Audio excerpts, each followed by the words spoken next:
اور اپنے گھر والوں کو جہنم کی آگ سے بچاؤ۔ بلا شبہ ناجائز تعلقات رکھنا جہنم کی آگ ہے، اور آپ نے اپنوں کو، اپنے گھر والوں کو، اور خاص طور پر اتنے قریبی رشتے کو بچانا ہے جہنم کی آگ سے۔ لیکن اس کا طریقہ یہ نہیں ہے کہ آپ غلاظت کو غلاظت سے دھوئیں، حرام کو حرام سے دھوئیں، یعنی کہ آپ اپنے خاوند کو ناجائز تعلقات سے منع کرنا چاہتی ہیں، روکتی ہیں، اور اس کے لیے آپ بغیر اجازت داخل ہو جاتی ہیں، حرام کام کی ارتکاب کر رہی ہیں، اور پھر آپ وہاں جا کر ابیوز کرتی ہیں، مارتی پیٹتی ہیں، یہ سب کچھ آپ حرام کر رہی ہیں۔ ایز اے مسلم آپ کو یہ سوٹ نہیں کرتا، اسلام آپ کو اجازت نہیں دیتا کہ آپ بغیر اجازت کسی کے گھر جائیں، وہ گو کہ آپ کے خامد کا گھر ہی کیوں نہ ہو، اور پھر یہ کہ وہاں جا کر آپ ان کے ناجائز تعلقات پر ان کو ماریں پیٹیں، یہ کوئی طریقہ نہیں ہے۔ ہاں، اگر واقعی حقیقت میں آپ اپنے آپ کو، اپنے گھر والوں کو، اپنی میرڈ لائف کو، اپنے بچوں کے فیوچر کو بچانا چاہتی ہیں اس دنیا کی تکلیف سے اور جہنم کی آگ سے، تو پھر یاد رکھیں کہ آپ کو صحیح طریقے پر آنا ہوگا۔ اور وہ صحیح طریقہ کیا ہے؟ کہ آپ کو حلال کو برداشت کرنا ہوگا۔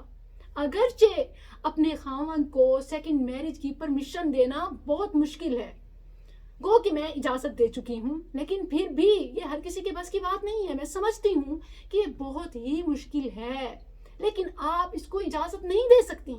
کم از کم برداشت کرنا تو سیکھیں۔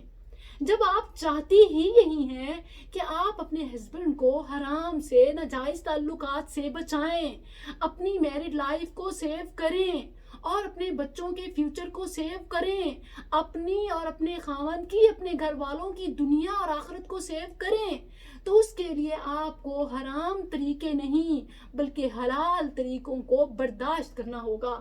آپ اجازت نہیں دے سکتی انہیں سیکنڈ میرج کی، مت دیجیے۔ آپ سے اسلام اجازت مانگ بھی نہیں رہا، اسلام تو انہیں اجازت دے چکا ہے۔ اسلام تو آپ کو راضی ہونے کو کہتا ہے، رضیت باللہ ربا وبمحمد الرسولہ وبالاسلام دینا۔ ایز اے مسلم آپ کو برداشت کرنا ہوگا، آپ کو یہ کڑوا گھونٹ پینا ہوگا، اور ریوارڈ اپنے ہسبینڈ سے نہیں اپنے رب سے لینا ہوگا، کیونکہ ریوارڈ دینے والا وہی ہے۔ گو کہ آپ کہیں کہ کہاں انصاف کرتے ہیں، اور بلا شبہ یہ کافی حد تک ناممکن ہے، لیکن یہ آپ کا پرابلم نہیں ہے، یہ آپ کو کنسرن نہیں ہے، یہ اس کا اور اس کے رب کا معاملہ ہے۔ ناانصافی کرنے پر قرآن میں پہلے ہی وعید اور سزائیں بتائی جا چکی ہیں کہ فَتَذَرُوهَا كَالْمُعَلَّقَةِ، بڑی سخت وعید ہے۔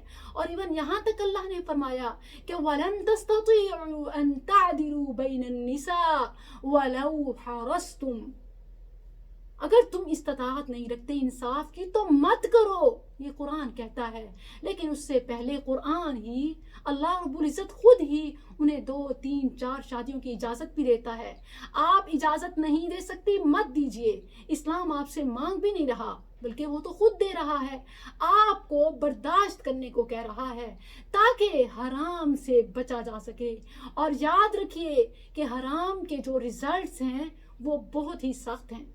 آپ سے ایک سوکن برداشت نہیں ہوتی کہ جس کے شاید اتنی برائیاں، خامیاں اور سائیڈ ایفیکٹس نہیں ہوں گے، لیکن جو حرام کے ریزلٹس آتے ہیں وہ یقیناً دنیا بھی اور آخرت بھی برباد ہو جاتی ہے۔